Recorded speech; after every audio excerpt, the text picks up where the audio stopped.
You might remember Lisa. She usually travels with the Rolling Stones. And now you can tell Mick Jagger that she belongs to me.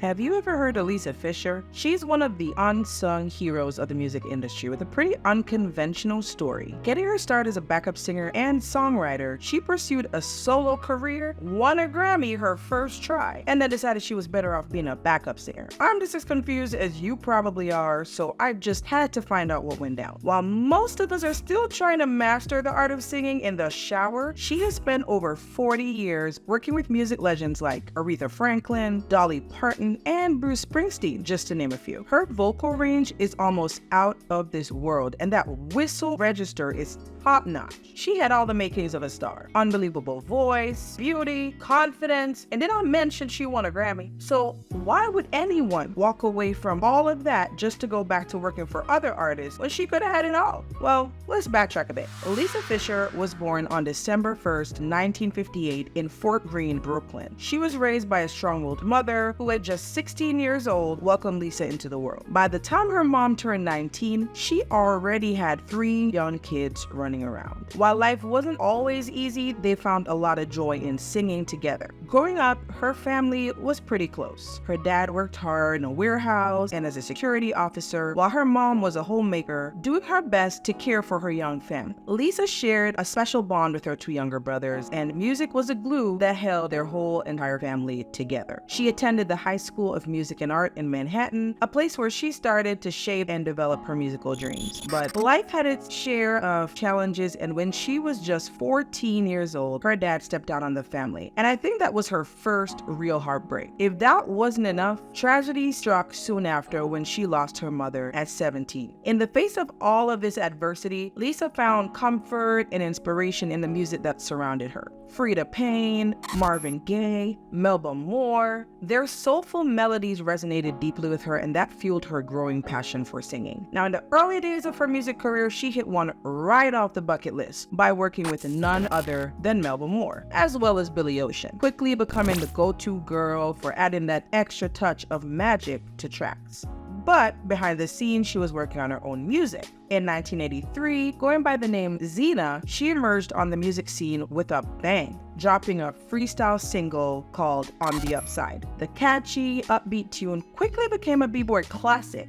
Only Love Shadows, a club track she dropped the following year, was featured in the 1984 dance film Beat Street. So even though this was just the beginning for her, the industry was slowly starting to take notice. As fate would have it, choreographer Bruce Wallace introduced her to Luther Vandross, who was immediately blown away by her vocals, and the rest was history. For the next 22 years, up until he passed away, she was featured on his tours and albums. They formed an inseparable musical bond, and it was actually his support that pushed her to seriously consider a solo career. As if that wasn't enough, Lisa had another ace up her sleeve. She found herself in the company of music royalty, including the likes of Chaka Khan, Teddy Pendergrass, and Roberta Flack.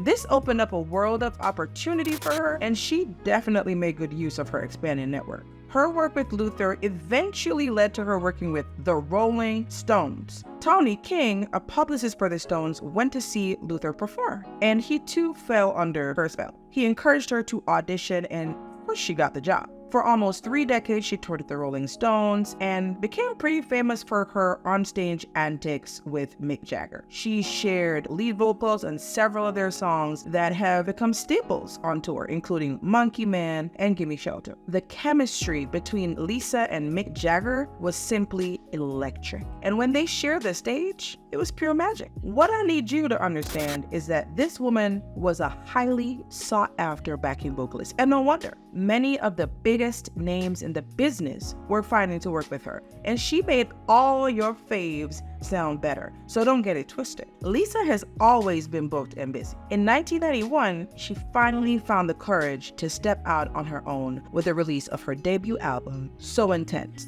And the reaction from fans was pretty intense as well, because her single, How Can I Ease the Pain, skyrocketed to the top of the R&B charts, claiming the #1 spot and earning her a Grammy Award for Best Female R&B Vocal Performance. And this was no small feat, because you need to understand that she was going up against the likes of Patti LaBelle, Gladys Knight, Vanessa Williams, and Aretha Franklin, and she still came out on top. So don't play with Lisa Fischer now. She did that. It ended up being her only album ever released with not just one, but 3 top 20 R&B hits, and I know she had a lot of people thirsting for that second album. Now, you might be wondering, then why didn't Lisa's solo career take off even more? Well, while she did work on some incredible projects, like the track Colors of Love for the film Made in America, that much anticipated second album just didn't work out. Behind the scenes, there was talk of a second album curse, if you believe in that type of thing. She said the energy had shifted and things just didn't feel right anymore, so that follow-up was scrapped. I really would have loved to see how far she could have gone as a solo act if she had just stuck it out, but it wasn't what she wanted for herself at that time. She has said that her goal was never to sign a record deal, so I see this whole experience as a been there, done that moment for her, and then she just kept it pushing. In fact, Lisa's heart was always drawn to supporting other artists. For her, it was always just about the music. She genuinely loves working with others, and while she could have still done that as a solo artist, she is passionate about her work as a backing vocalist. But honestly, you just have to listen to one song by Lisa Fischer to know that if she had wanted to, it would have been over for a lot of those other girls, because she had it. They must have been relieved when she stepped back, because that would have just been more competition. In 1992, she dusted off her Grammy Award-winning single for the Earth Voice concert in Japan, where she performed alongside an impressive lineup of musical heavyweights like Phil Perry and Anita Baker. She had the best of both worlds, giving an amazing performance of How Can I Ease the Pain, while also providing backing vocals for her fellow musicians. She hit the road with the legendary Tina Turner on her 24/7 tour. It was the worldwide top-grossing tour of the year 2000, and I just know that Lisa was Tina's secret weapon. Like, you can't tell me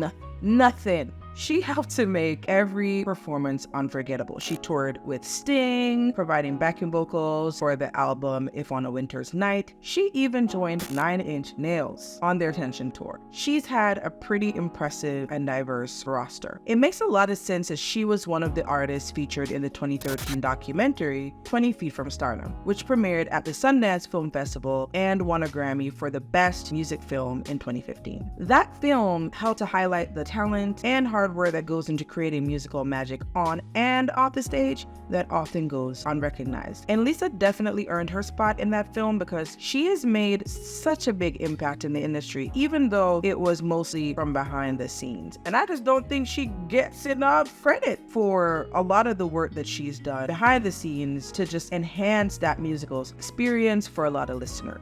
In the past few years, everything seems to have come full circle. In 2014, she took the world by storm with her solo tour, joined by her backup man, Graham, and she made a triumphant return to her roots in 2015, selling out not 1, not 2, but 6 consecutive shows at the Jazz Standard in New York City. She's continued to work with so many talented artists, infusing their work with her special brand of magic, which is something I don't think she will ever entirely give up. So there you have it, the incredible journey of Lisa Fischer. I'm curious to know what you guys think, so drop a comment down below. Don't forget to subscribe and share this video. Until next time.